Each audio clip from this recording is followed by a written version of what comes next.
جربنا يميش رمضان من كل الشركات عشان نقارن الجودة والسعر ونقول لكم أحسن حاجة في رمضان السنة دي. فمعانا النهاردة 7 أنواع قمر الدين، صوبيا، تمر هندي وحاجات تانية هتشوفوها دلوقتي. بدأنا بقمر الدين ومعانا 7 شركات: حاج عرفة، أبو عوف، الأحلام، تاج الدين والكوثر وسامو والنجمة السورية. بدأنا بحاج عرفة وده 400 جرام ب 60 جنيه، معمول في سوريا، مكوناته عصير مشمش طبيعي، سكر وجلوكوز مع شوية زيت زيتون عشان اللفة ما تلزقش في بعض، ومعاهم كمان جيلاتين وعليه مادة حافظة، عشان كده مهم جدا ما تكترش منه. بالنسبة للونه برتقاني زاهي قوي، دي طبعا حاجة كويسة لأنه لو غامق قوي أو فاتح زيادة غالبا بيبقى مغشوش. المهم بدأنا نقطعه، قوامه كان تقيل شوية مش مزيت خالص، ولما دقنا حتة منه طعم المشمش كان قوي ومركز قوي فيه، وسكره كمان كان قليل. المهم استخدمنا نص لفة قمر الدين مع كوبايتين مية والسكر على نار متوسطة، وفي المرحلة دي مهم جدا ياخد وقته على النار، يعني ما يدوبش بسرعة على طول، عشان لو ده حصل هيبقى معناه ان نسبة الجلوكوز فيه عالية وان المشمش كمان صناعي. في الاخر خد 10 دقايق، دي فترة متوسطة، معظمه كان داب خالص، بقى بس شوية في الاخر كده ضربناهم بالبلندر. بعد ما سيبناه يبرد دقناه ولقينا طعمه حلو جدا، تقيل ونكهة المشمش غنية، فبداية مبشرة جدا.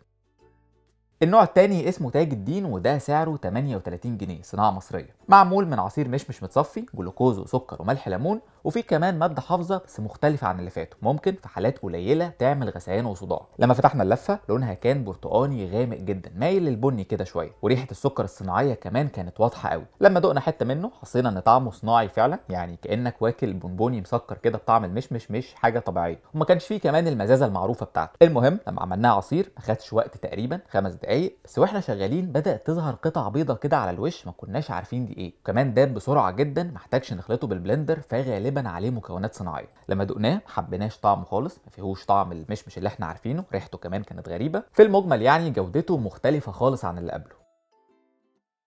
النوع اللي بعد كده ابو عوف، واللفه دي 400 جرام سعرها 75 جنيه، انتاج سوري، معمول من مشمش وجلوكوز، زيت زيتون برده، ولقينا في المكونات ماده حافظه اللي هي ثاني اكسيد الكبريت بس بالنسبه المسموح بيها. لاحظنا ان التغليف كويس جدا، ده بيفرق طبعا في الجوده والنظافه، وكمان ريحه المشمش ظهرت اول ما فتحناه. بالنسبه للون برتقاني زاهي حلو، لما عملناه على النار تقريبا خد اطول وقت فيهم، ربع ساعه، وده معناه انه طبيعي اكتر وما فيهوش نكهات صناعيه. لما دقنا بعد ما برد لقينا طعمه تقيل مظبوط غني جدا، وفيه المزازه الحلوه دي بتاعت المشمش.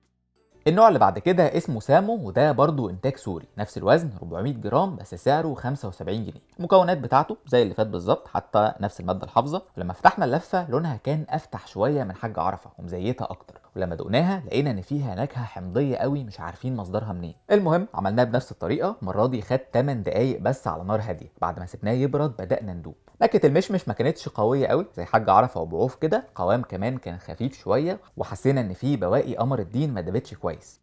جربنا بعد كده النجمة السورية واللفة ال 400 جرام ب 19 جنيه، وده أرخص نوع جربناه النهارده. هو اسمه النجمة السورية وكل حاجة، بس هو مصري عادي جدا، معمول من مشمش، جلوكوز، سكر، ملح ليمون ومادة حافظة بس مش كاتبين هي ايه بالظبط. اللفة لونها حلو بصراحة، مشكلتها بس انها بتلزق قوي في الايد وتقطيعها كان صعب. المهم عملناها على النار، خدت 10 دقايق تقريبا، مدة متوسطة. بعد كده ضربناها بالبلندر، بس المرة دي لما سيبنا الكوباية تبرد لاحظنا انها رصبت تحت شوية، اضطرينا نقلبه عشان يتجانس تاني. وبالنسبة لنا طعم كان خفيف مسكر زيادة شوية عن قمر الدين الحلو المظبوط. النوع اللي جاي ده كان ترند رمضان السنه اللي فاتت بسبب جودته، اسمه الاحلام، 400 جرام هنا 85 جنيه، وده بقى اغلى واحد في الحلقه كلها. انتاج سوري، مكوناته عصير مشمش، سكر وجلوكوز وزيت زيتون ونفس الماده الحافظه اللي موجوده في اغلب الانواع. لما فتحنا اللفه لونها برتقاني زاهي حلو، قوامها طري جدا، ولما دقنا حته صغيره لقينا فيها مزازه المشمش بس اقل من ابو عوف، والسكر برضو يعتبر قليل هنا، وكمان ما حسيناش باي نكهات صناعيه. المهم لما عملناه خد حوالي 15 دقيقة، وقت طويل برضو زي ابو عوف، وكملنا عليه بالبلندر وسبناه لحد ما برد. طعمه كان حلو جدا، تقيل اكتر من ابو عوف، كمان سكره مظبوط قوي. بس لو هتقارن فرق السعر فبصراحة ممكن تجيب حاجة ارخص شوية نفس الجودة زي مثلا ابو عوف وحاج عرفة. جربنا نوع تاني اسمه الكوثر، صناعة مصرية، سعر 400 جرام 49 جنيه، مكتوب عليه انه معمول من مشمش، سكر وجلوكوز ومنظم حموضة ومحسن قوام مع نفس المادة الحافظة بتاعت كل مرة. اللون المرة دي فاتح شوية، ما عملناه ما خدش وقت خالص، يعني حوالي 5 دقايق تقريبا، وداب للاخر ما احتاجناش نضربه. لما دقنا الطعم لقيناه مسكر جدا، وده معناه نسبة السكر فيه زيادة مع السكر اللي انت اصلا ضايفه، فمحتاج تقلل شوية السكر لو هتجرب النوع ده. بالنسبة للقوام كان تقيل بشكل مش لايق على نكهته، يعني القوام تقيل بس الطعم في نفس الوقت خفيف قوي، فبصراحة ما حسيناش انه يستاهل السعر ده. المقارنة اللي جاية بين الصوبيا الباودر، ومعانا 5 انواع. اول واحد عمان اللي هو بيظهر في رمضان ده وما بنشوفوش طول السنه. العلبه دي 750 جرام وثمنها 90 جنيه، معموله من لبن بودره خالي الدسم، زيت نخيل وزيت جوز هند وسكر ومكسبات طعم منها نكهه الفانيليا. لما فتحنا ظهرت ريحه جوز هند مش حلوه، حسيناها قديمه شويه. المهم عملناها بالطريقه اللي مكتوبه على العلبه بالظبط باللبن، وتاكدنا ان الباودر داب تماما. ولما دقنا نكهه جوز الهند كانت ظاهره، بس للاسف طعم اللبن البودره بيفضل في البق شويه. بالنسبه للسكر مظبوط حلو قوي مش زايد، بس هتفضل اكبر مشكله عندنا هي وجود زيت النخيل في المكونات.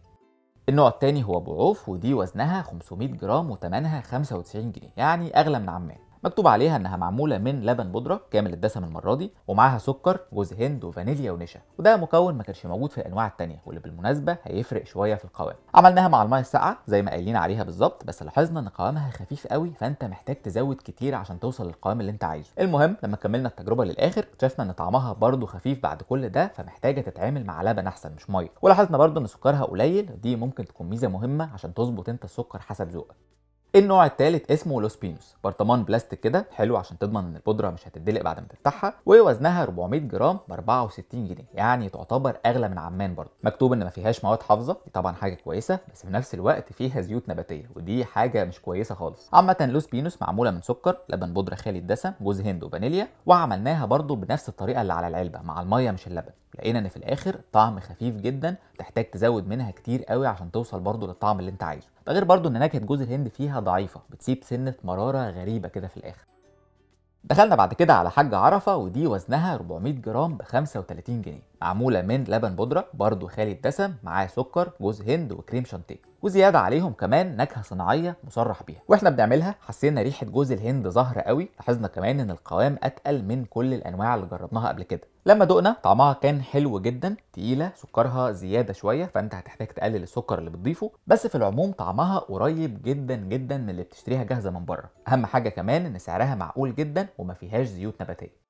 اخر نوع جربناه كانت صوبيا توليدو، ودي بتتباع سايبه ربع كيلو ب 15 جنيه. عملناها المره دي باللبن بما ان معناش علبه نبص عليها، ولقيناها رصبت شويه تحت، محتاجه تتقلب قبل ما تتشرب. وللاسف لما دقنا كان فيها طعم سيء جدا، كانها بايظه، ودي حاجه ما ننصحش بيها خالص.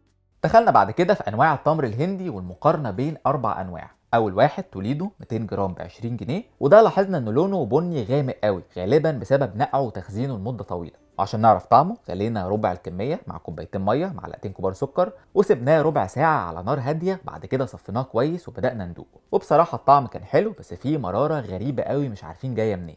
النوع اللي معانا بعد كده هو الاحلام، وده وزنه 300 جرام وسعره 40 جنيه. مكتوب عليه انه تمر هندي بالبذور وان عليه ماده حافظه، اما لونه فكان غامق زي ما انتم شايفين كده. عملناه بالطريقه المعتاده، بدانا ندوقه ولقينا ان طعمه حلو، مركز، محتفظ بمزازه التمر الهندي الحلوه دي. كان فيه بس شويه شوايب كده ظهرت لما اتغلى، ده معناه انه ما اتصفاش واتنضف كويس وقت الصناعه. دخلنا بعد كده على ابو عوف، وده 400 جرام سعرهم 30 جنيه، عليه ماده حافظه. بس اول حاجه لاحظناها هي فرق اللون بينه وبين الانواع التانيه، ده كان افتح شويه، بذور التمر هندي واضحه اكتر، ده معناه انه فريش مش متخزن من فتره طويله، وكمان ما خدش وقت في النقع والتصنيع، يعني كانك متجففه في البيت بالظبط. مشكلته بس ان الشوايب اللي فيه كانت زياده شويه عن الباقيين كمان، اما بالنسبه للطعم فكان حلو جدا، يمكن اكتر واحد طعمه طبيعي فيهم. ده غير كمان ميزه ان سعره كويس جدا. اخر نوع جربناه كان حاج عرفه، وده ب 35 جنيه ال 300 جرام، برضو عليه نفس الماده الحافظه اللي في ابو عوف، واللون كان غامق شويه زي الانواع التانيه، بس الشوايب هنا بتاعت البذور ما كانتش كتيره زيهم. اما بالنسبه للطعم فكان مركز جدا، برضو محتفظ بنكهه التمر الهندي المزه دي. بس لو هنتكلم عن فروق الاسعار فبصراحه ابو عوف يكسب المنافسه دي. دخلنا بعد كده على التين المجفف، ومعانا 4 انواع. اول واحد هو سامو، ده 300 جرام سعره 70 جنيه، والمفروض انه درجه اولى مقاس 8 ومستورد من تركيا. مضاف عليه ماده بتحفظ الفواكه المجففه، تديها لون فاتح شويه، بس الماده دي طبعا ليها اثار جانبيه. الحاجه الغريبه بقى ان مكتوب عليه ان صلاحيته لحد 2024، بس لما فتحناه كان فيه ريحه غريبه قوي. لون التين كمان كان غامق وعليه بقع صغيره لونها ابيض، ولما فتحنا التين نفسه من جوه لقينا جواه فطريات واضحه جدا، وتقريبا ما كانش فيه غير واحده بس سليمه.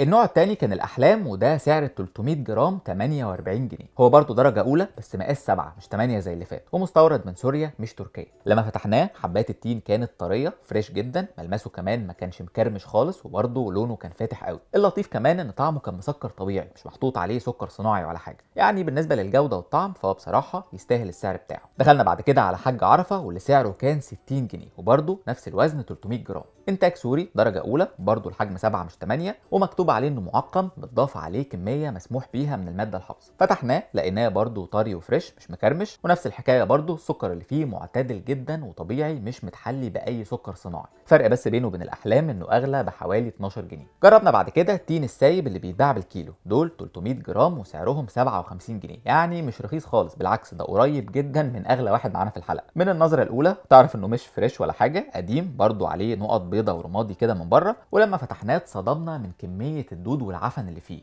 طبعا مش محتاجين نقول لو هتشتري نوع سايب لازم تفتح عشوائي كده كام واحدة وتشوفهم من جوه. لو عجبتكم الحلقة اعملوا لها لايك وشير، وقولوا لنا عايزين نجرب منتجات ايه تاني الحلقات الجاية.